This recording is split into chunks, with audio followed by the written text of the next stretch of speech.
ఈ దినాన ప్రార్థన ద్వారా మనం ఏం పొందుకుంటాం? What will we obtain when we pray?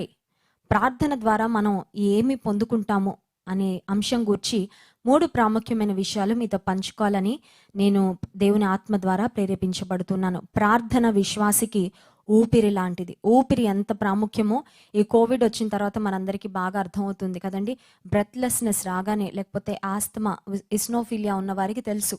Breathless అయిపోతూ ఉన్నప్పుడు ప్రాణం ఎలా తల్లడిల్లుతుందో, ఆ ఊపిరి ఆడడం లేదు అన్నప్పుడు ఎంత నిస్సహాయ పరిస్థితిలోకి వెళ్ళిపోతామో, నిజంగా బ్రీతింగ్ ప్రాబ్లం వచ్చిన వారికి ఆ కష్టం ఏంటో అర్థమవుతూ ఉంటుంది. మనిషికి ఊపిరి, మనిషి ప్రాణం నిలబడడానికి ఊపిరి లేకపోతే ఆ బ్రీతింగ్ ఎంత ఇంపార్టెంటో, విశ్వాస జీవితానికి కూడా ప్రార్థన ఒక ఊపిరి లాంటిది. ప్రార్థన మనను బ్రతికింపచేసేది. ప్రార్థన మనల్ని దేవునిలో బలంగా ముందుకు కొనసాగడానికి సహాయపడేది. కనుక ప్రార్థన ద్వారా మనం ఏం పొందుకుంటామో ఒక 3 అంశాలు దేవుని వాక్యం నుండి మనం ధ్యానం చేసుకుందాం. 2వ రాజుల గ్రంథము 6వ అధ్యాయాన్ని మనం చదివినట్లయితే, 2వ రాజుల గ్రంథము 6వ అధ్యాయంలో ఎలీషా ప్రవక్తను గూర్చిన ఒక సన్నివేశాన్ని మనం చూస్తాం. 2వ రాజుల గ్రంథము 6వ అధ్యాయము 8వ వచనం. సిరియా రాజు ఇశ్రాయేలుతో యుద్ధము చేయవాలని కోరి తన సేవకులతో ఆలోచన చేసి, ఫలాని స్థలమందు మన దండుపేట ఉంచుదమని చెప్పెను. అయితే ఆ దైవజనుడు ఇశ్రాయేలు రాజునకు వర్తమానము పంపి, ఫలాని స్థలమునకు నీవు పోవద్దు, అచ్చటికి సిరియన్లు వచ్చి దిగి ఉన్నారని తెలియజేసను. కనుక ఇశ్రాయేలు రాజు దైవజనుడు తనకు తెలిపి హెచ్చరిక చేసిన స్థలమునకు పంపి సంగతి తెలుసుకొని తన వారిని రక్షించుకొనెను. ఇశ్రాయేలీలకు సిరియన్లకు మధ్యలో యుద్ధం లేకపోతే యుద్ధ వాతావరణం ఏర్పడిన సన్నివేశాన్ని మనం చూస్తున్నాం. సో సిరియా రాజు ఏ ప్రాంతానికి వెళ్ళి ఇశ్రాయేలీలను ముట్టడి వేయాలని, ఇశ్రాయేలీలతో యుద్ధం చేయాలని ప్రయత్నిస్తున్నప్పటికీ ఆ విషయము ఇశ్రాయేల్ రాజుకి ముందుగానే తెలిసిపోతూ ఉండేది. ఇశ్రాయేలు రాజు ఎత్తుకు పై ఎత్తు వేస్తూ, వారు వేస్తున్న ప్లాన్కు వీరు ప్రత్యామ్నాయాన్ని చూసుకుంటూ, సంహౌ ఇశ్రాయేలు రాజు తన సైన్యాన్ని, తన ప్రజలను సంరక్షించుకుంటూ వస్తున్నాడు. ఆ సమయంలో సిరియా రాజుకు ఒక సందేహం వచ్చింది. ఆ సందేహం ఏంటంటే, ఇశ్రాయేలీల పక్షంగా మనలోనే ఎవరో ఒక వేగులవాడు ఉన్నట్టున్నాడు, ఈ సమాచారం అంతటిని ఎప్పటికప్పుడు అందించేస్తూ ఉన్నాడు. కనుక వారికి మన ప్లాట్స్, మన ప్లాన్స్, మన డివైజెస్ అన్ని తెలిసిపోతూ ఉన్నాయి. అందుచేత వారు యుద్ధంలో మనతో పాటు యుద్ధం చేయడానికి కానీ, మనం వారిని ఓడించడానికి కానీ అవకాశం రావట్లేదు అని సిరియా రాజు ఎంక్వైరీ చేసినప్పుడు ఒక వ్యక్తి చెప్తాడు. ఏమనంటే, ఇశ్రాయేలీలలో ఒక ప్రవక్త ఉన్నాడు, ఆ ప్రవక్త పేరు ఎలీషా. ఆ ఎలీషా ప్రవక్త దీర్ఘదర్శి. ఆయన జరుగుతున్న విషయాలు ముందుగానే చెప్పేస్తున్నాడు ఇశ్రాయేల్ రాజుకు. అందుచేత మనం ఇశ్రాయేలుతో యుద్ధం చేసి జయాన్ని పొందే అవకాశం మనకు రావడం లేదు అని చెప్పినప్పుడు సిరియా రాజు వెంటనే తన సైన్యాన్ని పంపించాడు. 15వ వచనం. దైవజనుడైన 14వ వచనం. కాబట్టి రాజు అచ్చటికి గుర్రములను, రథములను, గొప్ప సైన్యమును పంపెను. వారు రాత్రి వేళ వచ్చి నలు దిశలను పట్టణమును చుట్టుకొనగా, ఎలీషా ఉన్న ప్రదేశము చుట్టూ సిరియా రాజు పంపించిన రథాలు, సైన్యము ముట్టడి వేయడం జరిగింది. ఇలా ఉన్న పరిస్థితుల్లో ఎలీషా ప్రవక్త వద్ద ఉన్న సేవకుడు తెల్లవారుజామున బయటకు వచ్చి చూస్తాడు. బయటకు రాగానే to his shock, to his surprise, 15వ వచనం. దైవజనుడైన అతని పనివాడు పెందలకడ లేచి బయటకు వచ్చినప్పుడు గుర్రములను, రథములను గల సైన్యము పట్టణమును చుట్టుకొని ఉండుట కనబడెను. అంతటా అతని పనివాడు, అయ్యో నా ఏలినవాడా, మనము ఏమి చేయుదమని ఆ దైవజనునితో అనగా. ఎలీషా ప్రవక్త ఉన్న పరిస్థితి నిజంగా చాలా నిస్సహాయమైన పరిస్థితి. కారణం ఏంటంటే, శత్రు సైన్యము వీరిని ముట్టడి వేశారు. శత్రువులు వీరి చుట్టుముట్టారు. ఒకరు కాదు, ఇద్దరు కాదు, రథాలు వచ్చాయంట, అనేక మంది సైనికులు వచ్చారు వీరిని క్యాప్చర్ చేయాలని, లేకపోతే వీరిని పట్టుకొని వెళ్ళాలని. అలాంటి పరిస్థితుల్లో ఎలీషా వద్ద ఉన్న సేవకుడు చూసి షాక్ అయిపోయాడు. నేను చూస్తున్నది కళ, నిజమా? ఇదేమన్నా కళ వస్తుందా ఏంటి, ఇంతమంది మమ్మల్ని చుట్టుముట్టారని చాలా భయాందోళనతో వెళ్ళి ఎలీషాకు ఆ మాట చెప్పినప్పుడు ఎలీషా చెప్పిన మాట చూడండి, 16వ వచనం. అతడు, భయపడవద్దు, మన పక్షమున ఉన్నవారు వారికంటే అధికులై ఉన్నారని చెప్పి. నిజానికి ఎలీషా దేవుని ప్రవక్త. ఎలీషాకు ఏ విధమైన బాడీ గార్డ్స్ లేరు. ఎలీషాకు ఏ విధమైన జెడ్ కేటగిరీ ప్రొటెక్షన్ కానీ లేకపోతే అతని చుట్టూ బౌన్సర్స్ కానీ ఎవ్వరూ లేరండి. ఎలీషాకున్న భద్రత ఎవరు? ఎలీషాకున్న కాపుదల ఏంటి? ఎలీషాకున్న కాన్ఫిడెన్స్ ఏంటి? ఎలీషాకి ఎందుకంత ధైర్యం అని ఆలోచన చేస్తే, మన పక్షమున ఉన్నవారు వారికంటే అధికులై ఉన్నారు అనే మాట ఎలీషా ఎందుకు సెలవిచ్చాడంటే, మనము దేవుని ఆరాధిస్తున్నాం, మనము నిజమైన దేవుని బిడలంగా ఉన్నాము కనుక నిజమైన దేవుడు సైన్యములకు అధిపతి. దేవునికి ఉన్న పేరు పాత నిబంధన గ్రంథంలో మనం అనేక మార్లు ఈ మాటను చూస్తాం. సైన్యములకు అధిపతి అయిన దేవుడు అనే మాటను చూస్తాం. The lord of hose, the lord of hose, సైన్యములకు అధిపతి అయిన దేవుడు. దేవునికి చాలా మహా సైన్యం ఉందండి. దేవుని దూతలే ఆయన యొక్క మహా సైన్యం. ఆయన ఏ పని చెప్తే ఆ పని, ఎప్పుడు పడితే అప్పుడు దేవుడు చెప్పిన పనిని మరి తూచా తప్పకుండా శిరస వహించే సైన్యము దేవుని వద్ద ఉన్నారు. ఒకవేళ ఈ భూలోకంలో రాజులకు ఒక లిమిటెడ్ నంబర్ ఆఫ్ సోల్జర్స్ లేకపోతే ఆర్మీ ఉండొచ్చు, కానీ దేవునికున్న పరలోకపు సైన్యం మాత్రం భూలోకపు సైన్యంలా లెక్క పెట్టగలిగినంత సైన్యం కాదు. సో ఎలీషా భక్తుడు, ఆ సేవకుడు వచ్చి భయపడిపోతూ చేతులు కాళ్ళు వణికిపోతూ, అయ్యో ప్రవక్త, బయట ఉన్న పరిస్థితి ఏంటో తెలుసా, మనకి చాలా పెద్ద ప్రమాదం పొంచి ఉంది. There is a great disaster that is coming our way, we are going to die, we are going to perish, మనం నాశనం అయిపోయేటట్లున్నాం. మనకు కనీసం ఒక వాచ్మెన్ కూడా లేడు కదా, నీకు నేను ఉన్నానయ్యా ప్రవక్త, అంతే, నేనే పెద్ద పిరికోడిని, ఇంతమంది సైన్యం మన మీదకి దండెత్తి వస్తే వారితో మనం పోరాడే స్థితి మనకు లేదు కదా అని చెప్తున్నప్పుడు ఎలీషా భక్తుడు విశ్వాసంతో చెప్పిన మాట ఏంటంటే, మన పక్షమున ఉన్నవారు వారికంటే అధికులై ఉన్నారు అని చెప్పి ఎలీషా భక్తుడు ఒక ప్రార్థన చేశాడండి. ఈరోజు మనం చూడబోతున్న మొదటి అంశం, ప్రార్థన ద్వారా మనం ఏం పొందుకుంటామంటే, ఎలీషా చేసిన ప్రార్థన ఒకసారి చూద్దాం. 17వ వచనం, యెహోవా వీడు చూచున్నట్లు దయచేసి వీని కండ్లను తెరువుమని ఎలీషా ప్రార్థన చేయగా, యెహోవా ఆ పనివాని కండ్లను తెరువచేసెను గనుక వాడు ఎలీషా చుట్టూను పర్వతము అగ్ని గుర్రముల చేత రథముల చేత నిండియుండుట చూచెను. ఎలీషా చేసిన ప్రార్థన ఏంటంటే, దేవా ఈ పనివాని యొక్క కన్నులు తెరవచేయి, lord please open his eyes. ఆ ముందు కూడా అతని కళ్ళు తెరవబడే ఉన్నాయి కదా. ఆ ముందు కూడా పనివాడు వెళ్ళి సిరియా రాజు పంపించిన సైన్యాన్ని, ఆ రౌతులను గుర్రాలను చూసి వచ్చాడు కదా. నిజమే, his physical eyes were opened already, but Elijah prayed that his spiritual eyes would be opened.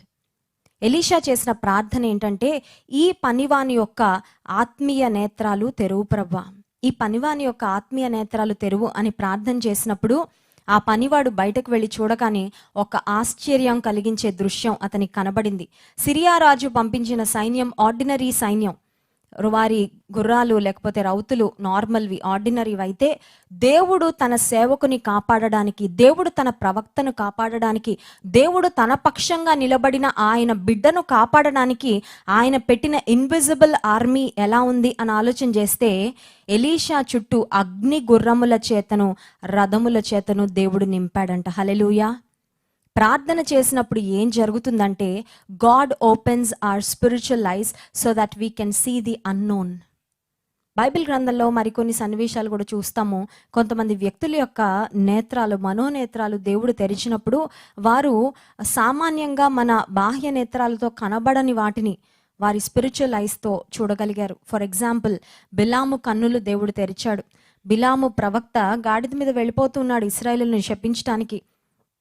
బాలాకు చెప్పిన మాటను విని, బాలాకు ఇస్తున్న బహుమానాలకు ఆశపడి దేవుని ప్రజలైన ఇశ్రాయేలును శపించడానికి బిలాము ప్రయాణమై వెళ్తూ ఉన్నప్పుడు దేవుడు బిలాము యొక్క కన్నులు తెరిచినప్పుడు ఎదురుగా ఖడ్గంతో, దూయబడిన ఖడ్గంతో నిలబడిన ఒక దేవదూత బిలాము కనబడుతుంది. అప్పుడు అర్థమవుతుంది బిలాముకి ఏమనంటే, ఈ గాడిద ఎందుకు ముందుకు వెళ్ళడం లేదు, ఈ గాడిద ఎందుకు నా ప్రయాణాన్ని ఆపడానికి ప్రయత్నం చేస్తుందని.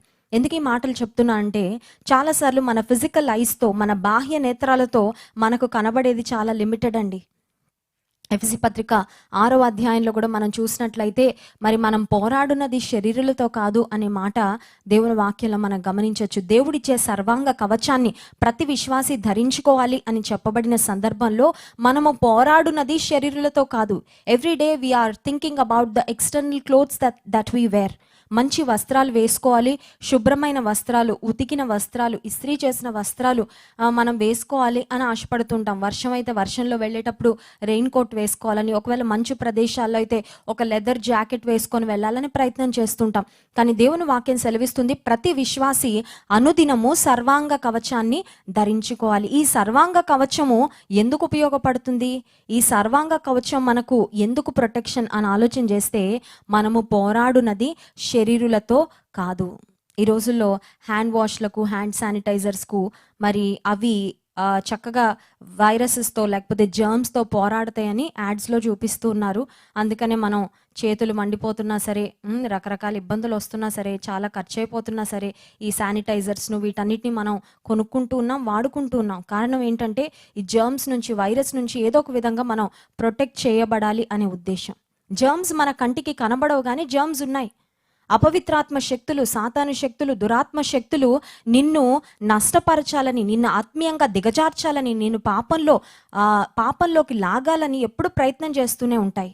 కానీ అటువంటి అపవిత్రాత్మ శక్తులతో నీవు పోరాడాలంటే, ఒక క్రీస్తు సైనికునిగా ఆయన కొరకు యుద్ధరంగంలో నీవు నిలబడాలంటే, నీకు నాకు కావాల్సింది దేవుడిచ్చే సర్వాంగ కవచం. Did we wear the armour of God? దేవుడిచ్చే సర్వాంగ కవచాన్ని నీవు ధరించుకున్నావా? దేవుడిచ్చే రక్షణ వస్త్రాలు నీవు ధరించుకున్నావా? చాలాసార్లు చూడండి, ఎవరైనా మంచి మంచి వస్త్రాలు వేసుకుంటూ ఉంటే మనకి బాగా నచ్చాయనుకోండి, అలాంటి వస్త్రాలే కొనుక్కోవాలి, అలాంటి వస్త్రాలు వేసుకోవాలి అని ప్రయత్నం చేస్తుంటాం. ఈ రోజుల్లో చిన్నపిల్లలకు కూడా బాగా చూజీ అయిపోయారు. ఏ బట్టలు అంటే ఆ బట్టలు తల్లిదండ్రులు ఇస్తే పిల్లలు వేసుకోవడం లేదు. ఒకప్పుడు మరి మా తరంలో అమ్మ నాన్న వాళ్ళు ఏ బట్టలు ఇస్తే ఆ బట్టలు వేసుకునే వాళ్ళం, కానీ ఈ రోజుల్లో పిల్లలు అలా ఉండడం లేదు. వాళ్ళ టేస్ట్, వాళ్ళ ప్రిఫరెన్స్, వాళ్ళకి నచ్చిన ఫ్యాబ్రిక్ వాళ్ళకి మెత్తగా ఉండాలి, గుచ్చుకుంటే వేసుకోరు, లేకపోతే వారికి రకరకాల చాయిసెస్ అండ్ ప్రిఫరెన్సెస్ ఉంటూ ఉన్నాయి.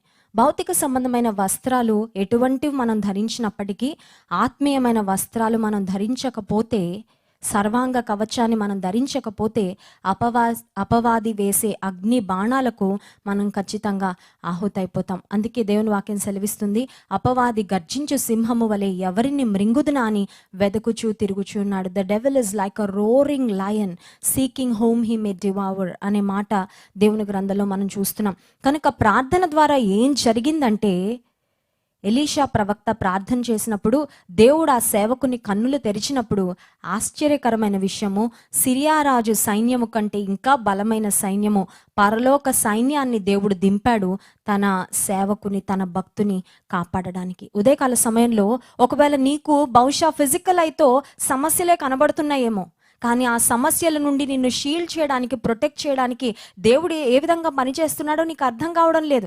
అందుకే ప్రతి చిన్నదానికి నువ్వు కలవరపడిపోతున్నావు, ప్రతి చిన్నదానికి ఆందోళన పడిపోతున్నావు, ప్రతి చిన్నదానికి టెన్షన్ పడిపోతున్నావు, ప్రతి చిన్న విషయంలో మూతి ముడుచుకొని కూర్చుంటున్నావు, ఏమీ చేయలేక నిస్సహాయ స్థితిలో ఇలా ఉండిపోయాను ఏంటని ప్రతి చిన్న సమస్య నిన్ను ఎందుకు వణికిస్తూ ఉందంటే, నీ ఆత్మీయ నేత్రాలు తెరవబడకపోవడం ద్వారా దేవుడు నీ కోసం ఏం పని చేస్తున్నాడో అది నీకు అర్థం కావడం లేదు. Can you realize what God is doing on your behalf? దేవుడు నిన్ను కాపాడడానికి, దేవుడు నిన్ను రక్షించడానికి ఆయన వేసే పథకాలు ఆయన వేస్తున్నాడు. ఆయన ప్రణాళికలు ఆయనకున్నాయి. తన బిడ్డలను ఎలా కాపాడాలో దేవునికి తెలుసండి, తెలీదా? సర్వశక్తిమంతుడైన దేవుడు.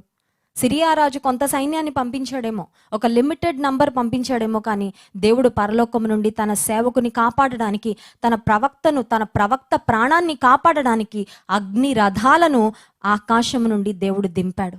ఎందుకు ఈ మాటలు చెప్తున్నానంటే, నీ జీవితంలో ఎప్పుడైనా నిస్సహాయ పరిస్థితిలో నీ ఉన్నప్పుడు God can do a super natural miracle on your behalf. నీ కొరకు ఒక అసాధారణమైన అద్భుత కార్యాన్ని దేవుడు ఖచ్చితంగా చేస్తాడు. అది ఒకవేళ నీ భౌతిక నేత్రాలకు కనబడకపోవచ్చు, కానీ in the background God works on behalf of his people. దేవుడు తన ప్రజల పక్షంగా కార్యాలు జరిగించేవాడు. సో ప్రార్థన ద్వారా మన జీవితంలో ఏం కలుగుతుందంటే, మనము దేవుడు మన కొరకు ఏ కార్యాలు చేస్తున్నాడో అవి చూడడానికి మన నేత్రాలు దేవుడు తెరుస్తాడు. Through prayer God will show you what he is doing and how he is working on your behalf.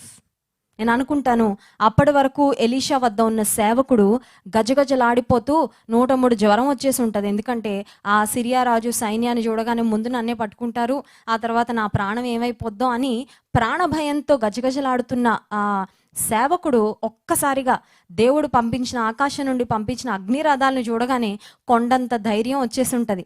ఇప్పుడు అతని వాకింగ్ స్టైల్లో, అతని టాకింగ్ స్టైల్లో, అతని కాన్ఫిడెన్స్ లెవెల్లో చాలా మరి అనూహ్యమైన మార్పు వచ్చి ఉంటుంది. కారణం ఏంటంటే, నా దేవుడు నా వెనకాల ఉన్నాడు, నా దేవుడు నా పక్షంగా ఉన్నాడు అని ఏ విశ్వాసి తన హృదయంలో ఒక నిశ్చయత కలిగి ఉంటాడో, ఆ విశ్వాసి ఎటువంటి పరిస్థితులు వచ్చినప్పటికీ, ఎటువంటి శ్రమలు వచ్చినప్పటికీ, ఎటువంటి సవాళ్ళు వారి ముందు నిలబడినప్పటికీ ధైర్యంగా వాటిని ఎదుర్కొంటారు. ధైర్యంగా వాటిని ఎదుర్కోవడానికి దేవుడు కావలసిన కృపను అనుగ్రహిస్తాడు. ఒకసారంట ఒక సైనికుడు యుద్ధంలో పోరాడుతూ ఉన్నాడు. శత్రువులు చాలా భయంకరంగా పోరాడుతున్న సందర్భంలో వీరి తరపున ఉన్న సైన్యం ఇంకా ఆల్మోస్ట్ మరి ఓటమిని రుచి చూస్తున్న తరుణంలో ఈ సైనికుడు తన ప్రాణాన్ని కాపాడుకోవడానికి చాలా వేగంగా పరిగెడుతూ ఉన్నాడు. చాలా వేగంగా పరిగెట్టి ఆఖరికి ఒక దగ్గర కొన్ని గుహలుంటే ఆ గుహలలో ఒక గుహలో వెళ్ళి దాక్కున్న తర్వాత అరచేతిలో మరి గుండెను పెట్టుకొని ఒక చిన్న ప్రార్థన చేస్తున్నాడు. దేవా, నేను ఈ గుహలో దాక్కున్నాను, నీవే నా ప్రాణాన్ని కాపాడాలి. నా ప్రాణం కాపాడడం కేవలం నీ తరమే అవుతుంది. లేకపోతే నీవు నన్ను చూడకపోతే, నీవు నన్ను జ్ఞాపకం చేసుకోకపోతే ఖచ్చితంగా శత్రువుల చేతిలో నేను చిక్కుకుంటాను. ఎందుకంటే ఈ గుహ యుద్ధ రంగానికి అంత దూరంగా ఏం లేదు.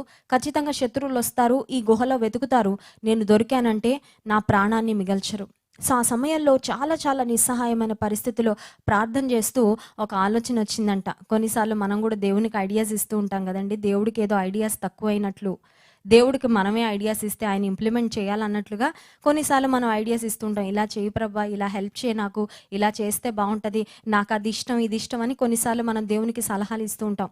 ఈ సైనికుడు కూడా దేవునికి ఒక సలహా ఇచ్చాడంట. అదేంటంటే, దేవా, ఈ గుహకు ముందు నీవు ఒక గోడ కట్టు, please build a wall in front of this cave. ఈ గుహకు ముందు ఒక గోడ కట్టు. ఈ గోడ ఉండడం ద్వారా శత్రువులు నా దగ్గరికి రాకుండా నేను కాపాడబడతానని. సరే, ప్రార్థన చేశాడు కదా, ఎక్స్పెక్టేషన్తో చూస్తూ ఉన్నాడు. ప్రార్థనకు దేవుడు ఎలా జవాబిస్తాడో చూద్దాం అని ఎదురు చూస్తున్న సమయంలో ఒక స్పైడర్, ఒక సాలెపురుగు వచ్చి ఒక వెబ్ను అక్కడ అల్లిందంట. ఆ వెబ్ను అల్లిన తర్వాత గూడును అల్లిన తర్వాత ఆ స్పైడర్ ఆ గూడులోనే ఉంది. ఇతను సడన్గా కళ్ళు తెరిచి చూడగానే నేను ప్రార్థన చేసింది గోడ కోసం, కానీ దేవుడేంటి ఈ సాలెపురుగుతో చిన్న గూడు కట్టించాడు, ఈ స్పైడర్ వెబ్ కట్టించాడేంటి? స్పైడర్ వెబ్ అసలు ఎందుకైనా పనిచేస్తుందా? స్పైడర్ వెబ్ శత్రువు నుంచి నన్ను ఎలా కాపాడుతుంది? నేను కోరుకున్నది బలమైన కాంక్రీట్ వాల్ అయితే దేవుడు పంపించింది ఒక ఫ్రెజైల్, ఒక డెలికేట్, ఒక ట్రాన్స్పరెంట్ స్పైడర్ వెబ్ అని దేవుని చూసి అనుకున్నాడు. దేవా, నువ్వు కొంచెం జోకులేస్తున్నట్టు అనిపిస్తుంది నాయన. నేను ఆశించింది ఒకటి, నువ్వు చేస్తుంది ఒకటి, నేను కోరుకున్నది ఒకటి, నీవు ఇస్తున్నది ఒకటని ఈ సైనికుడు నవ్వుకున్న తర్వాత కాసేపటికి శత్రు సైన్యం ఇతను అనుకున్నట్లుగానే ఇతని గుహ వైపు వచ్చారు. వారి బూట్ల చప్పుడు వినబడుతున్న సమయంలో ఇంకా భయం వేస్తుంది.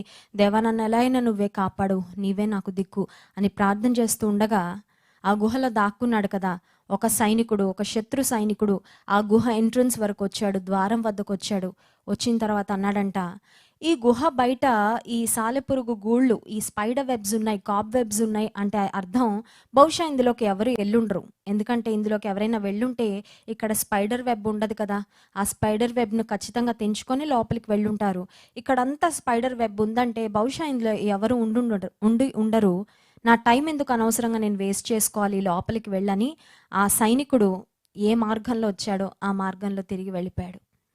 సైనికుని బూట్ల చప్పుడు వినబడింది, చాలా దూరంగా వెళ్ళిపోయాడని గ్రహించిన తర్వాత ఈ లోపలున్న ఆ సైనికుడు ఒక ప్రార్థన చేశాడు. దేవా, నేను ఒక కాంక్రీట్ గోడ కట్టమని నీకు సలహా ఇచ్చాను, నీవు ఒక కాంక్రీట్ గోడను కట్టి నన్ను కాపాడితే బాగుండని ఆశపడ్డాను, కానీ నీవు కట్టించిన ఈ స్పైడర్ వెబ్ నేను కోరుకున్న కాంక్రీట్ వాల్ కంటే బలంగా నన్ను కాపాడిందని దేవుని స్తుతించాడు. హల్లెలూయా. ఎందుకు ఈ మాటలు చెప్తున్నానంటే, కొన్నిసార్లు దేవుడు చాలా చిన్న వాటిని వాడుకొని అసాధారణమైన అద్భుతాలు మన జీవితంలో చేయగలడు. మనం అనుకుంటాం God has to do something extraordinary in order to perform an extraordinary miracle in my life. ఎర్ర సముద్రాన్ని పాయలు చేయడానికి దేవుడు ఏం వాడుకున్నాడండి? మోషే యొక్క కర్రను వాడుకున్నాడు. What is a rod? ఒక కర్ర ఏంటి? ఆఫ్టర్ ఆల్ ఒక కర్ర ఏంటండి? ఒక కర్ర కుక్కను కొట్టడానికి ఉపయోగపడుతుంది. ఒక కర్ర చాలా మీన్ అండ్ సింపుల్ థింగ్స్ చేయడానికి ఉపయోగపడుతుంది. అది AK-47 గన్నో లేకపోతే ఇంకేదో కాదు. It is not an extraordinary item. But దేవుని ఏర్పాటులో మోషే కర్ర ఉంది కాబట్టి ఆ కర్ర ద్వారానే దేవుడు ఎన్నో అద్భుత కార్యాలు జరిగించాడు. ఎందుకు ఈ మాట చెప్తున్నానంటే, మనము ప్రార్థన చేసినప్పుడు దేవుడు మన ఆత్మీయ నేత్రాలు తెరవచేస్తాడు. God will open our spiritual eyes so that we can know the unknown, so that we can see the unknown. ప్రియమైన దేవుని బిడ్డ, నువ్వు ప్రార్థన చేస్తున్నప్పుడు ఒకవేళ ప్రార్థనకు జవాబు రావడం లేదని, you might be at the point of giving up. ఒకవేళ నువ్వు అనుకొని ఉండొచ్చు, ప్రార్థన చేసి చేసి చేసి చేసి విసిగిపోయాను, I know God is not going to listen to my prayer, ఇంకా నేను ప్రార్థన చేయడం మానేస్తే మంచిది అని నువ్వు అనుకుంటున్నావేమో. Please don't give up. ప్రార్థన మాత్రం ఖచ్చితంగా మీ జీవితంలో మానకండి. ఎందుకంటే నీకు తెలీదు, నువ్వు ప్రార్థన ఇక్కడ చేస్తున్నావు, ఇన్ ద బ్యాక్గ్రౌండ్ వెనకాల దేవుడు నీ కోసం ఎటువంటి కార్యాలను సిద్ధపరుస్తున్నాడో నీకు తెలీదు. దేవుడు తన ప్రేమించి వారికి దాచించిన మేలు కంటికి కనబడలేదు, చెవికి వినబడలేదు, మనుష్య హృదయానికి గోచరము కాలేదు అనే మాట దేవుని గ్రంథం సెలవిస్తుంది. నిజమే, దేవుడు నీ కొరకు ఏర్పాటు చేస్తున్న కార్యాలు, దేవుడు నీ కొరకు క్రాఫ్ట్ చేస్తున్న wonders and miracles, you may not be able to see them with the physical eye today. ఒకవేళ ఈ రోజు మీ భౌతిక నేత్రాలతో వాటిని మీరు చూడలేకపోవచ్చు, కానీ దేవుడు ఖచ్చితంగా ఆయన కార్యం చేస్తున్నాడు. దేవుడు ఖచ్చితంగా నీ కొరకు ఆయన పని చేస్తున్నాడు. దేవుడు ఖచ్చితంగా నీ పక్షంగా అద్భుత కార్యాలు ఆయన జరిగిస్తున్నాడు. సో మొదటిగా, God shows us what he is doing and how he is doing it when we pray. దేవుడు ఏం చేస్తున్నాడో, ఎలా చేస్తున్నాడో ఆ కార్యాలు ప్రార్థన చేసినప్పుడు మనకు చూపిస్తాడు. కనుక ఆ ప్రార్థనకు జవాబు వచ్చే వరకు నిశ్చింతగా, ధైర్యంగా, ప్రార్థనకు జవాబు వచ్చే వరకు, పరిష్కారం వచ్చే వరకు మనం ఎదురు చూడొచ్చు నిరీక్షణతో. రెండవదిగా మనం ఆలోచన చేసినట్లయితే, ప్రార్థన ద్వారా మన జీవితంలో ఏం జరుగుతుంది? Prayer brings miracles. ప్రార్థన నీ జీవితంలో దేవుని అద్భుత కార్యాలు జరగడానికి సహాయపడుతుంది. ఎస్, మిరాకిల్స్, అద్భుతాలు దేవుడు చేస్తాడు. మన దేవుడు అద్భుతాలు చేసేవాడు. ఆయనకున్న పేర్లలో ఒక పేరేంటంటే ఆయన ఆశ్చర్యకరుడు. He does amazing things and wonders. Amazing things ఎలా ఉంటాయంటే అని నోరు తెరిచేటట్లు ఉంటాయి, వావ్ అనేటట్లు ఉంటాయి. దేవుడు చేసే ఏ కార్యం కూడా సామాన్యంగా, సాధారణంగా ఏదో చేశాడులేండి దేవుడు అన్నట్లుగా ఆయన చేయడు. ఒకవేళ మనుషులు అలాంటి పనులు చేస్తారేమో, కానీ దేవుడు చేసే పనులు, దేవుడు చేసే కార్యాలు ఎప్పుడూ ఆశ్చర్యకరమైన కార్యాలుగానే ఉంటాయి. మత్తయి సువార్త 15వ అధ్యాయంలో మనం చూసినట్లయితే ఒక స్త్రీ యేసుక్రీస్తు ప్రభు వద్దకు వస్తుంది. మత్తయి సువార్త 15వ అధ్యాయాన్ని ఒకసారి చదువుకుందాం. మత్తయి సువార్త 15వ అధ్యాయము 21వ వచనం. యేసు అక్కడ నుండి బయలుదేరి తూరు సీదోన్ల ప్రాంతములకు వెళ్ళగా, ఇదిగో ఆ ప్రాంతముల నుండి కనాను స్త్రీ ఒకతే వచ్చి, ప్రభువా, దావీదు కుమారుడా, నన్ను కరుణింపుము, నా కుమార్తె దయ్యము పట్టి బహు బాధపడుచున్నదని కేకలు వేసెను. కనాను స్త్రీ వచ్చి కేకలు వేస్తుందా? కేననైట్ వుమన్ అనే మాట చూస్తున్నాం. ఆమె కుమార్తె దయ్యం పట్టి బాధపడుతుందని, దావీదు కుమారుడా, నన్ను కరుణించి నా కుమార్తెను స్వస్థపరచు, నన్ను ఒక్కసారి చూసి నా కుటుంబ పక్షంగా సహాయించి. ఒకవేళ you may be the only believer in your family. ఈ కనాను స్త్రీ తన కుమార్తె పక్షంగా ఒక అద్భుతం పొందుకోవడానికి ఆమె వచ్చి అడిగిందండి. ఆ కుమార్తె వచ్చే స్థితిలో లేదు. ఆ కుమార్తె యేసు ప్రభుని కలుసుకునే పరిస్థితిలో లేదు. I'm sure she is not in her senses. దయ్యము చేత దయ్యము పట్టి బాధపడుతూ, she may be out of her control. ఆమె ఎమోషన్స్, ఆమె చేస్తున్న పనులు అవన్నీ అవుట్ ఆఫ్ కంట్రోల్గా ఉండుంటాయి. కానీ తన కుమార్తె పక్షముగా ఒక తల్లి వచ్చి దేవుని సన్నిధిలో పెట్టుకున్న మొర, దేవుని సన్నిధిలో పెట్టుకున్న విజ్ఞాపనను దేవుడు విన్నాడు. You may be the only believer in your family today. ఒకవేళ ఈ రోజు మీ కుటుంబంలో నీ ఒక్కదానివే విశ్వాసం ఉండొచ్చు, నీ ఒక్క వ్యక్తివే రక్షింపబడి ఉండొచ్చు. ఒకవేళ కుటుంబ యజమానునిగా మీరొక్కరే దేవుని తెలుసుకొని ఉండొచ్చు. ఒకవేళ ఇంట్లో తల్లిగా కేవలం మీరొక్కరే ప్రార్థన చేస్తున్న సహోదరిగా ఉండొచ్చు. ఒకవేళ బిడ్డలు ఒక్కరే రక్షణ పొంది తల్లిదండ్రులు ఇంకా దేవుని తెలుసుకోకుండా ఉండొచ్చు. కానీ మీ కుటుంబ పక్షంగా దేవుని సన్నిధిలో మీరు పెట్టే మొరను దేవుడు విని మీ కుటుంబాల్లో దేవుడు అద్భుత కార్యాలు జరిగిస్తాడు. సో ఆ తల్లి వచ్చి దేవుని సన్నిధిలో మొరపెట్టుకుంటే 23వ వచనం, అందుకు ఆయన ఆమెతో ఒక్క మాట అయినను చెప్పలేదు. Jesus was silent. ఆమె వచ్చి కేకలు వేస్తుందంట. కేకలంటే చాలా నిస్సహాయ పరిస్థితి. She wants immediate help, she wants immediate attention. వెంటనే యేసు ప్రభు స్పందించాలి, నేను చాలా నిస్సహాయ స్థితిలో ఉన్నాను, నీ సహాయం కావాలయ్యా ఏదో ఒక విధంగా అని వచ్చి కాళ్ళ వేళ్ళ పడుతూ ఉంటే దేవుడు ఒక్క మాట కూడా మాట్లాడలేదంట. అప్పుడు ఆయన శిష్యులు వచ్చి, ఈమె మన వెంబడి వచ్చి కేకలు వేయుచున్నది గనుక ఈమెను పంపివేయమని ఆయనను వేడుకొనగా. దేవుడు సైలెంట్గా ఉన్నాడు. చేయలేక, అద్భుతం చేయలేక కాదు, అద్భుతం చేయడం ఇష్టం లేక, అంతకంటే కాదు. అద్భుతాలు చేయడం మన దేవుని దినచర్య.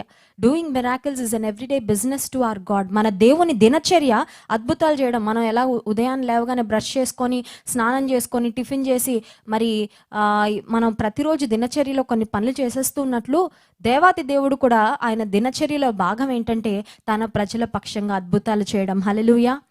అద్భుతాలు చేయడానికే ఆయన ఈ లోకానికి వచ్చారు, బాగు చేయడానికే ఈ లోకానికి వచ్చారు, అనేక మంది కన్నీటిని తుడవడానికే ఆయన ఈ లోకానికి వచ్చారు. కానీ ఎందుకు మౌనం అయిపోయారు? He wanted to test her. కొన్నిసార్లు దేవుడు మనల్ని కూడా పరీక్షిస్తూ ఉంటాడు. మౌనంగా ఉండి చూద్దాం. Not that he doesn't want to perform a miracle, not that he doesn't care. కొన్నిసార్లు మనం ఎలా ఉంటాం తెలుసా? చాలా త్వరగా అఫెండ్ అయిపోతాం. అఫెండింగ్ అంటే తెలుసు కదా, కొంతమంది అఫెండ్ అవ్వడానికి కాసుకొని ఉంటారు. ఎవరన్నా ఏమన్నా అంటే అఫెండ్ అయిపోదామని. ఎవరో ఫర్ ఎగ్జాంపుల్ మనల్ని పలకరించలేదు అనుకోండి, వాళ్ళేదో బిజీలో ఉన్నారు, వారేదో కష్టంలో ఉన్నారు, వారేదో బాధలో ఉన్నారు అనుకోండి. మీకు నేనంటే ఇష్టం లేదులేండి, అందుకే నన్ను మీరు పట్టించుకోలేదు.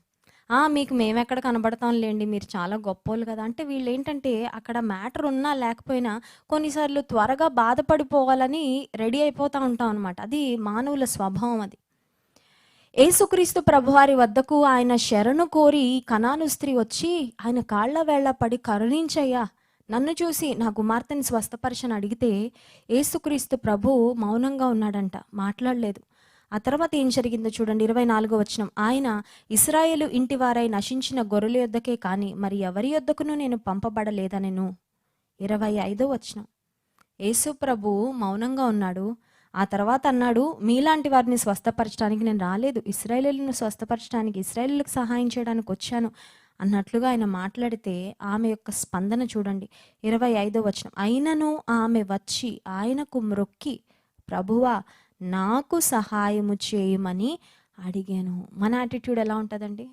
యేసు ప్రభు కాకపోతే మాకు తాయితులు కట్టేవారు ఎవరుండ్రా, మాకు మంత్రాలు చదివేవారు ఎవరుండ్రా, నిమ్మకాయలు ఇచ్చి పంపించేవారు ఎవరుండ్రా, మా అమ్మాయి దయ్యాన్ని ఎలా వదలకొట్టుకోవాలో మాకు తెలుసు. ఈ రోజుల్లో ఇదే యాటిట్యూడ్ చాలామందిలో. రెక్లెస్ స్వభావం, రెక్లెస్ బిహేవియర్. దేవుడు ఒక్కొక్కసారి మౌనంగా ఉన్నప్పుడు, దేవుడు ఒక్కొక్కసారి అద్భుతాలు చేయనప్పుడు కొన్నిసార్లు ఎలా స్పందిస్తుంటామంటే, దేవుడేనా మాకు చేయాల్సింది, మాకు ఇంకా వేరే సోర్సెస్ లేవా, మాకు ఇంకా వేరే వాళ్ళు లేరా, మాకు ఇంకా వేరే రికమెండేషన్ లేదా, లేకపోతే మాకు ఇంకా వేరే మార్గాలు లేవా మా ఆశలు మేము తీర్చుకోవడానికని వెళ్ళిపోతారేమో. కానీ ఈమెలో మనకు కనబడేది ఏంటంటే హర్ పర్సిస్టెన్స్, ఆమెలో ఉన్న పట్టుదల, ఆమెలో ఉన్న మరి ఎడతెగకుండా దేవుని సన్నిధిలో మొరపెట్టాలనే మనసు. ఆమె వచ్చి మ్రొక్కి, ప్రభువా నాకు సహాయము చేయము. మనం కూడా ఈ ప్రార్థన చేయాలి. దేవా నాకు సహాయం చేయి, లార్డ్ ప్లీజ్ హెల్ప్ మీ అని ప్రార్థన చేయగానే 26వ వచనం. దేవుడు ఇంకా పరీక్షిస్తున్నాడు చూడండి. అందుకు ఆయన పిల్లల రొట్టె తీసుకొని కుక్క పిల్లలకు వేయుట యుక్తము కాదని చెప్పగా. ఈమెలో పట్టుదల పెరిగే కొద్దీ యేసుప్రభు ఇంకా పరీక్షిస్తున్నాడు. ఈమె విశ్వాసం ఎంత గొప్పదో చూద్దాం, ఈమెలో ఉన్న పట్టుదల ఎంత గొప్పదో చూద్దాం, ఈమెకు నా పట్ల ఉన్న ప్రేమ ఎంత గొప్పదో చూద్దామని దేవుడు పరీక్షిస్తూ ఉంటే, దేవుడు పెట్టిన ప్రతి పరీక్షలో పాస్ అయిందండి. హల్లెలూయా. మనం ఒక పరీక్ష పాస్ అవుతాం, నెక్స్ట్ పరీక్ష ఫెయిల్ అయిపోతాం కదండి. తగ్గింపుకు ఒక పరీక్ష పెడితే ఒక ఫస్ట్ లెవెల్ పాస్ అయిపోతాం. ఇప్పుడు వీడియో గేమ్స్ ఆడుతుంటారు పిల్లలు, 4 లెవెల్స్ ఆడగానే 5th లెవెల్లో ఫెయిల్ అయిపోతుంటారు. అలా ఉంటుంది మన పరిస్థితి కొన్నిసార్లు. దేవుడు పెట్టిన అన్ని పరీక్షల్లో మనం నెగ్గలేము, కానీ ఈ స్త్రీ నెగ్గింది ఆ పరీక్షలో కూడా. 27వ వచనం. ఆమె నిజమే ప్రభు, ఆ కుక్క పిల్లలు కూడా తమ యజమానుల బల్ల మీద నుండి పడు ముక్కలు తినును కదా అని చెప్పాను. She started humbling her self. సహాయం చేయి అనింది. మొదట అనింది నన్ను కరుణించు అనింది, రెండోసారి అంటుంది నాకు సహాయం చేయి అంటుంది, ఇప్పుడు అంటుంది ఇంకా తగ్గించుకొని బల్ల మీద నుండి పడిపోయిన రొట్టె ముక్కలు కుక్క పిల్లలు కూడా తింటాయి కదయ్యా, ఏదో ఒక విధంగా నాకు నువ్వు సహాయం చేయాలి అని అంటే యేసు ప్రభు ఆమెను మెచ్చుకున్నాడండి. God commended her, God appreciated her. 28వ వచనం, అందుకు యేసు, అమ్మా నీ విశ్వాసము గొప్పది, నీవు కోరినట్లే నీకు అవునుగాక అని ఆమెతో చెప్పాను. నీవేది కోరుకుంటున్నావో అది నీకు ఇచ్చేస్తున్నా, ఎందుకంటే ప్రతి పరీక్ష పాస్ అయిపోయావు, పట్టుదల వీడలేదు, నా మీద ఆశను కోల్పోలేదు, బాధపడిపోయి వెళ్ళిపోలేదు. You did not give up, వదిలిపెట్టలను. నీలో ఉన్న పట్టుదల, నీలో ఉన్న విశ్వాసం చాలా గొప్పది. ఆ ఘడియలోనే 28వ వచనం, ఆమె కుమార్తె స్వస్థత పొందెను. Her daughter was healed at that very moment. ఆ ఘడియ అంతే. ఇప్పుడులాగా వాట్సాప్లో ఇన్స్టాగ్రామ్లో ఉంటే జీసస్ నీ విశ్వాసం గొప్పది, నీ కుమార్తె స్వస్థపడుతుంది అనగానే వెంటనే ఇంటి నుంచి ఫోన్ కాల్ వచ్చేది ఈవిడికి, అమ్మ మీ అమ్మాయి బాగుపడిపోయింది, she's all right, she's doing well, దయ్యం అంతా వదిలిపోయింది, చాలా స్వస్థ బుద్ధితో ఉంది, చాలా ప్రశాంతంగా ఉంది, చక్కగా మాట్లాడుతుంది, చక్కగా బిహేవ్ చేస్తుంది, షీఈ్ ఇన్ కంట్రోల్ నౌ అని వెంటనే ఓ ఫోన్ కాల్ వచ్చేది, ఒక ఇన్స్టాగ్రామ్ ఓ వాట్సాప్ అప్డేట్ వచ్చేసేదే వెంటనే. దేవుడు అదే ఘడియలో స్వస్థపరిచాడు, స్వస్థత కార్యం జరిగించాడు. ఎందుకు ఈ మాటలు చెప్తున్నానంటే, you may be needing a miracle today. నీ జీవితంలో ఒక అద్భుతం నీకు ఇప్పుడు అవసరమై ఉండొచ్చు. ఆ అద్భుతం పొందుకోవడానికి నీలో తగినంత విశ్వాసం ఉందా? ఆ అద్భుతం పొందుకోవడానికి నీలో తగినంత పట్టుదల ఉందా? ఆ అద్భుతం పొందుకోవడానికి నీలో తగినంత తగ్గింపు ఉందా? ఒకవేళ ఉన్నట్లయితే, కుమారి నీవు కోరినట్లే నీకు అవును గాక. ఎంత మంచి మాట అండి, నీవు కోరినట్లే, just as you have wished. నువ్వు కోరుకున్నావు కదమ్మా, నీ కోరిక నెరవేరుస్తున్నా, నీ విశ్వాసము గొప్పదని యేసుక్రీస్తు ప్రభు ఆమెను మెచ్చుకున్నాడు.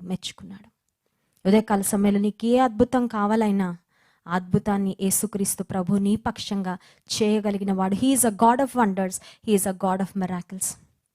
మా 3వ కుమార్తె, షీ వాజ్ మంత్స్ బేబీ. ఆ టైంలో సడన్గా స్కిన్ మీద అలర్జీ వచ్చిందండి.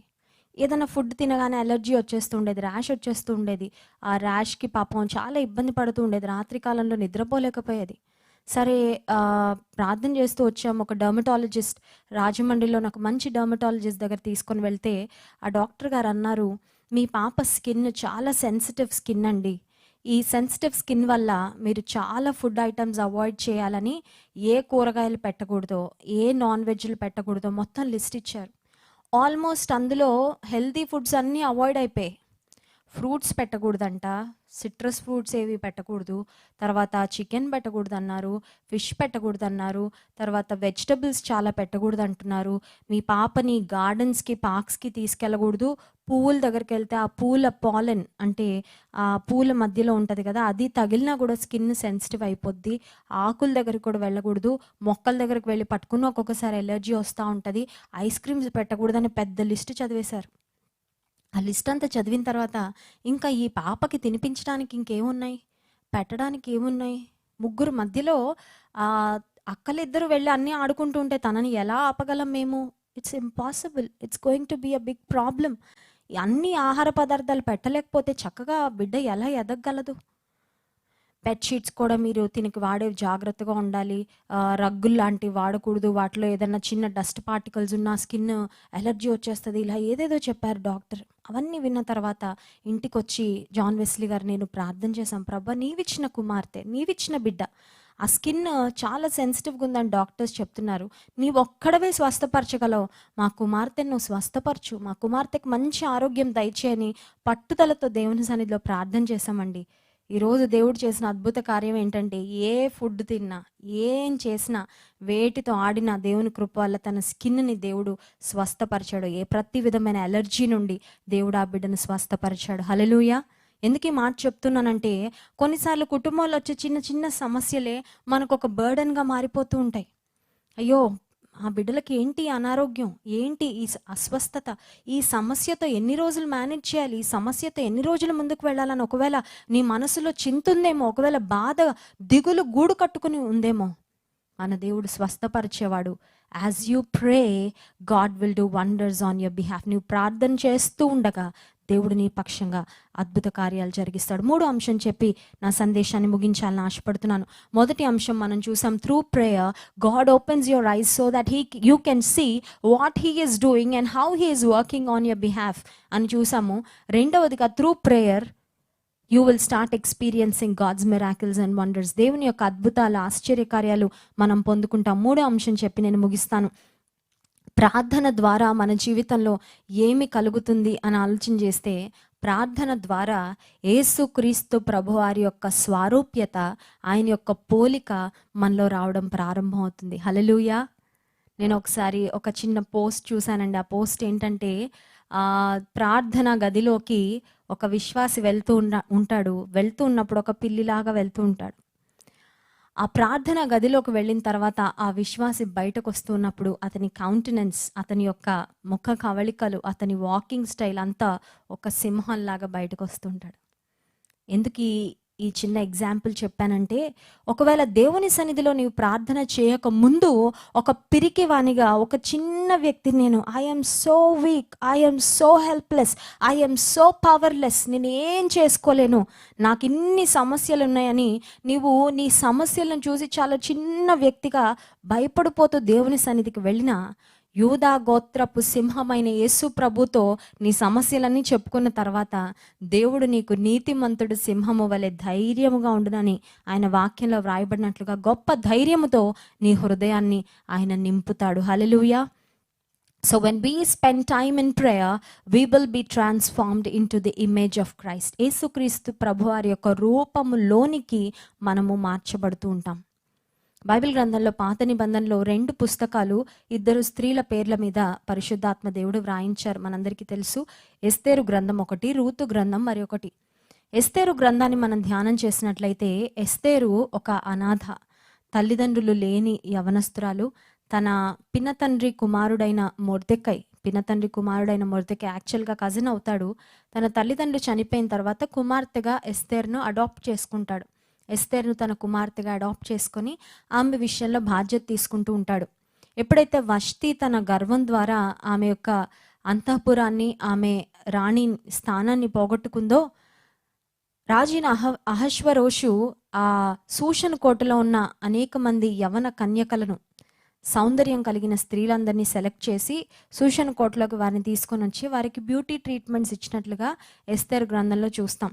వారికి బ్యూటీ ట్రీట్మెంట్స్ ఎన్ని రోజులు ఇచ్చారంటే, it was not 1 day or 2 days. చూడండి, వివాహం కొరకు సిద్ధపడేవారు దాదాపు ఒక నెల రోజుల నుంచి సిద్ధపడతారేమో. ఇప్పుడు లాక్డౌన్ వల్ల అంత హడావిడి కూడా ఉండడం లేదులేండి. లాక్డౌన్ వల్ల ఒక 20 మంది, 30 మంది, 60 మందితో పెళ్లి చేసేసుకుంటున్నారు. పెళ్లి ఖర్చు లేదు, హడావిడి లేదు, ఏమీ లేదు. కానీ ఫర్ ఎగ్జాంపుల్, లాక్డౌన్కి ముందు పెళ్ళిళ్ళు చేసుకొని ఆర్భాటంగా పెళ్ళిళ్ళు చేసుకున్న వారు బహుశా ఒక నెల రోజుల నుంచి నలుగులని, అదని ఇదని నానా హడావిడి కదండి. ఇళ్ళ దగ్గర పెళ్లి కూతురు చేయడం, అది కూడా దానికి పెద్ద పెద్ద భోజనాలు, చాలామంది రావడం వెళ్ళడం. ఇప్పుడు ఎవరొస్తే ఎవరు కరోనా పట్టుకొస్తారో అని ఎవరిని మనం ఇంటికి రానివ్వడం లేదు, ఎవరిని కలవడం లేదు. సో బ్యూటీ ట్రీట్మెంట్స్ అనేవి బహుశా ఒక నెల రోజులు చేస్తామేమో. కానీ సూషన్ కోటలోకి అహశ్వరోషు రాజుకు రాణిగా చేయబడవలసిన స్త్రీలకు 12 నెలలు బ్యూటీ ట్రీట్మెంట్స్ ఇచ్చినట్లు దేవుని వాక్యంలో మనం చూస్తున్నాం. ఎస్తేరు గ్రంథం 2వ అధ్యాయము 12వ వచనం. 6 మాసములు గోపరస తైలంతోనూ 6 మాసములు సుగంధ వర్గములతోనూ స్త్రీల పరిమళ క్రియల కొరకైన మరి వేరు పదార్థములతోనూ స్త్రీలు పరిమళ క్రియలు ముగించి రాజునద్దకు పోవువారు. 12 మాసములైన తర్వాత రాజైన అహశ్వరోషునద్దకు వెళ్ళుటకు ఒక్కొక్క చిన్నదానికి వంతు వచ్చినప్పుడు ఒక్కొక్క చిన్నది రాజునద్దకు ఆ విధముగా పోవుచుండెను. సో ఎన్ని మాసాలంట beauty treatments? For 12 long months. అంటే 12 మాసాలంటే సంవత్సరం చాపను తోమినట్టు తోమేవారనమాట. ఇక వారు ఎంత అందంగా తయారయ్యేవారో మీరు ఊహించుకోండి. ఇంకా వారిని అన్ని రకాలుగా వారిని ట్రీట్ చేసి in the best possible way, రాజు ఎదుటికి వెళ్ళేటప్పుడు ఇంకా ఫ్లాలెస్గా, పర్ఫెక్ట్గా ఉండాలి ఆ కన్యకలని వారిని అంత చక్కగా సిద్ధపరుస్తూ ఉండేవారు. దేవుని సన్నిధికి మనం వెళ్ళడం ద్వారా దేవుడు మన అంతరంగాన్ని సిద్ధపరుస్తాడు. దేవుడు మన ఆత్మీయ జీవితాన్ని చెక్కుతూ ఉంటాడు. మనల్ని ఆయన పోలికలోకి, ఆయన రూపంలోనికి ఆయన మార్చుకుంటూ వస్తుంటాడు. చూడండి, దేవుని సన్నిధికి మనం వెళ్ళినప్పుడు we may go as a different person, but దేవునితో సహవాసం చేసిన ప్రతి ఒక్క వ్యక్తి, నిన్నటి దినాన్ని కూడా మనం జ్ఞాపకం చేసుకున్నాం. మోషే 40 దినాలు సీనాయి పర్వతం మీద దేవునితో సహవాసం చేసి వచ్చిన తర్వాత ఆ 10 ఆజ్ఞలు ఉన్న 2 రాతి పలకలు తీసుకొని వస్తున్నప్పుడు అతని ముఖము ప్రకాశించిందని దేవుని వాక్యంలో మనం చూస్తాం. So any person who has fellowship with the lord Jesus with the almighty God his countenance will change. వారి మరి ఆత్మీయ స్థితిగతుల్లో చాలా గొప్ప మార్పు కలుగుతూ ఉంటుంది. చాలా చాలా గొప్ప మార్పు, ఆత్మీయమైన సౌందర్యాన్ని వారు సంతరించుకుంటారు. కొంతమంది అనుకుంటూ ఉంటారు భక్తి ఒకటి, జీవితం వేరొకటి. భక్తికి జీవితానికి ఏ విధమైన పొంతన లేదనుకుంటుంటారు. రెండు డిఫరెంట్ కంపార్ట్మెంట్స్ అనుకుంటారు. చూడండి, ట్రైన్లో మరి ఏ బోగికి ఆ బోగి, ఏ కంపార్ట్మెంట్కి ఆ కంపార్ట్మెంట్ ఉన్నట్లుగా కొంతమంది భక్తికి భక్తి, జీవితానికి జీవితం, దానికి దీనికి ఇంటర్ కనెక్షన్ ఏమీ ఉండదన్నమాట. అదే ఇది ఇదే. ఆదివారం అనగానే భక్తి మోడ్ ఆన్ చేస్తారు. భక్తి గీతాలు, స్తుతి ఆరాధన, దేవుని కానుక వేయడం, చక్కగా మందిరంలో కాసేపు వాక్యం వినడం, ఆ తర్వాత మళ్ళీ సోమవారం నుండి శనివారం వరకు భక్తికి జీవితానికి ఏ విధమైన పొంతన ఉండదు. కానీ దేవుని బిడ్డలంగా, విశ్వాసలంగా మనం గుర్తుపెట్టుకోవాల్సింది, వారంలో దేవుని మందిరంలో లేకపోయినా అన్ని సమయాల్లో అన్ని స్థలాల్లో మనతో ఉండే దేవుడు, మనల్ని చూస్తున్న దేవుడు ఉన్నాడని గుర్తుపెట్టుకొని, God is watching over me every moment, at every place, at every time అని గుర్తుపెట్టుకొని ఎవరైతే దేవుని యందు భయభక్తులు కలిగి జీవిస్తారో వారి జీవితంలో ప్రార్థనను ఒక జీవిత విధానంగా వారు కలిగి ఉంటారు. They will have prayer as part of their daily routine. దానియేలు కూడా ప్రార్థన చేశాడంటే రోజుకి 3 మారు మోకాళ్ళుని ప్రార్థన చేశాడు. మనం కూడా రోజుకి 3 మారు ఖచ్చితంగా చేస్తాం. Tiffin, lunch, dinner. ఆ ప్రార్థన కాదండి దానియేలు చేసిన ప్రార్థన. రోజుకు 3 మారు మోకాళ్ళుని యెరూషలేం వైపు కిటికీలు తెరిచి దేవుని సన్నిధిలో ఆయన విజ్ఞాపన చేస్తూ ఉండేవాడు, ప్రార్థన చేస్తూ ఉండేవాడు. దేవుని సన్నిధిలో ప్రతిదినం ప్రార్థన చేయడం ద్వారా he Drew his strength from God. దేవుని నుండి బలాన్ని పొందుకున్నాడు కాబట్టి సింహాల బోన్లోకి వెళ్ళినా తొణగకుండా, బెదరకుండా, భయం లేకుండా ఆ సింహాలను కూడా ఎదుర్కోవడానికి, సజీవంగా బయటకు రావడానికి దానియేలుకు ఆ గుండె నిబ్బరాన్ని ఏమిచ్చిందంటే దానియేలు యొక్క ప్రార్థనా జీవితమే. హల్లెలూయా. జీవితంలో కూడా కొన్నిసార్లు సింహాల వంటి సమస్యలు నీ మీద పడాలని ప్రయత్నం చేస్తూ ఉండొచ్చు. సింహాల బోను లాంటి పరిస్థితిలోకి నువ్వు ఒంటరిగా, you may have to walk in to the lion's den all alone. కొన్నిసార్లు జీవితంలో అందరూ మన చుట్టూనే ఉంటారు, కానీ సమస్యలు మాత్రం, ఆ వ్యధ, మానసికమైన బాధ, స్ట్రగుల్ ఒక్కళ్ళమే ఫేస్ చేయాలి. ఇంకొకళ్ళు మనది షేర్ చేసుకోలేరు. Sometimes we have to walk through the road of suffering and darkness all alone. అటువంటి సమయాలలో మనల్ని నిలబెట్టేది ఏంటంటే దేవునితో మనం కలిగి ఉన్న సహవాసం, మనం కలిగి ఉన్న ప్రార్థనా జీవితం. So as we spend time with God in prayer, our thoughts, our imaginations, our emotions and our actions will be transformed. మన ఆలోచన విధానం, మన ప్రవర్తన, మన మాటలు, మన పనితీరు, మన భావాలు అన్నీ కూడా, మన భావోద్రేకాలు అన్నీ దేవుని ద్వారా నియంత్రించబడుతూ ఉంటాయి. కనుక మనం దేవుని పోలికలోనికి, దేవుని స్వారూప్యతలోనికి మార్చబడతాం. రక్షించబడిన ప్రతి ఒక్కరికి తెలుసు, రక్షణ పొందడానికి ముందు, రక్షణ పొందిన తర్వాత వారి జీవితాలు 2 డిఫరెంట్ పర్సన్స్ లాగా ఉంటాయి. నేను చెప్పగలను, నా జీవితంలో రక్షణ పొందకముందు I was a different person. ఒక గర్విష్టిగా నేను ఉండేదాన్ని, చాలా మరి అవిధేయత చూపిస్తూ ఉండేదాన్ని. కానీ రక్షణ పొందిన తర్వాత దేవుడు నన్ను మార్చాడు. He started working on me, he started breaking me. నన్ను నలగొట్టడం ప్రారంభించాడు, శ్రమల మార్గం గుండా తీసుకొని వెళ్ళాడు, విధేయత నేర్పించాడు, ఇంకా నేర్పిస్తూనే ఉన్నాడు. అన్ని విషయాల్లో ఆయనకు మనం అప్పగించుకునే కొలది ఆయన మనల్ని అమూల్యమైన, శ్రేష్టమైన పాత్రలుగా ఆయన మలిచే దేవుడు, వాడుకునే దేవుడు. కనుక ఉదయకాల సమయంలో మనం జ్ఞాపకం చేసుకున్న 3 అంశాలు మీరు ధ్యానించండి. మీ డైరీస్లో మీరు రాసుకుంటున్నారని నమ్ముతున్నాము. ఈ అంశాలు మళ్ళీ ధ్యానించండి. ప్రార్థన ద్వారా దేవుని రూపంలోనికి మనం మార్చబడ్డానికి దేవాతి దేవుడు మనకి సహాయం చేయనుగాక. ఆమె చిన్న ప్రార్థన చేసుకుందాము. ఆ తర్వాత ఒక చిన్న పల్లవి చరణం పాడుకున్న తర్వాత దైవజనులు జాన్ వెస్లీ గారు శక్తివంతమైన సందేశాన్ని మనకు అందించబోతున్నారు. పరిశుద్ధ ప్రేమ కలిగిన తండ్రి, నీకు స్తోత్రాలు. ప్రార్థన యొక్క విశిష్టతను మీరు మాకు జ్ఞాపకం చేసావయ్యా. ప్రార్థన ద్వారా మా మనోనేత్రాలు తెరవబడతాయని, ప్రార్థన ద్వారా నీవు మా పక్షంగా చేస్తున్న కార్యాలు మేము చూడగలమని నీవు మా జ్ఞాపకం చేస్తావు. నిజమే అయ్యా, చాలాసార్లు మా చుట్టూ ఉన్న సమస్యలు మాకు కనబడుతున్నాయి, కానీ మా కొరకు నీవే మేలు దాచి ఉంచావో దాన్ని చూడలేక, దాన్ని చూసే కన్నులు మాకు లేక మేము ప్రతి చిన్న దానికి కలవరపడిపోతున్నాం, ప్రతి చిన్న పరిస్థితిలో నిరుత్సాహపడిపోతున్నాం, కృంగిపోతున్నాం, వేసారిపోతూ ఉన్నాం. ప్రభా, మా కన్నులు తెరవచ్చే అయ్యా. నిన్ను చూచే కన్నులు మాకు ఇవ్వయ్యా. నీవు మా పక్షంగా ఏ పనులు చేస్తున్నావు వాటిని చూస్తూ ధైర్యముతో జీవితాన్ని మేము ఎదుర్కోవడానికి సహాయం చేయి. ప్రార్థన ద్వారా మేము అద్భుతాలు పొందుకోగలమని మా జ్ఞాపకం చేసావు. వందనాలు. కనాను స్త్రీ తన కుమార్తె కొరకు వచ్చి నీ సన్నిధిలో గోజాడినప్పుడు నీవు కోరినట్లే నీకు అగునుగాక, నీకు దయచేస్తున్నానని చెప్పావయ్యా. మా కోరికలు ఏంటో నీకు తెలుసయ్యా, మా ఆశలు ఏంటో నీకు తెలుసు. మా కోరికలు నీవు నెరవేర్చగలిగిన వాడు. మా ప్రార్థనలకు జవాబు ఆలస్యమైన అలక్ష్యం చేసే దేవుడు మాత్రం కాదు తండ్రి. నీకు స్తోత్రాలు. నిరీక్షణతో, తగ్గింపుతో, పట్టుదలతో, విసుగక ప్రార్థన చేయడానికి మాకు సహాయం చేయ ప్రభా. అలాగే మేము ప్రార్థన చేసినప్పుడు మీ పోలిక, మీ రూపంలోనికి మేము మార్చబడతామని మా జ్ఞాపకం చేసావు ప్రభా. నీకు స్తోత్రాలు. మాలో ఉన్న పాప స్వభావము, మాలో ఉన్న అవిధేయత, మాలో ఉన్న క్రమము లేని జీవితం, నీ సన్నిధిలో నీ పాదాల వద్ద మేము సమయం గడపడం ద్వారా క్రమపరచబడ్డానికి, నీ పోలికలోనికి మేము మార్చబడడానికి సహాయం చేయమని యేసు నామమున ప్రార్థించి స్తుతించి వేడుకుంటున్నాం తండ్రి.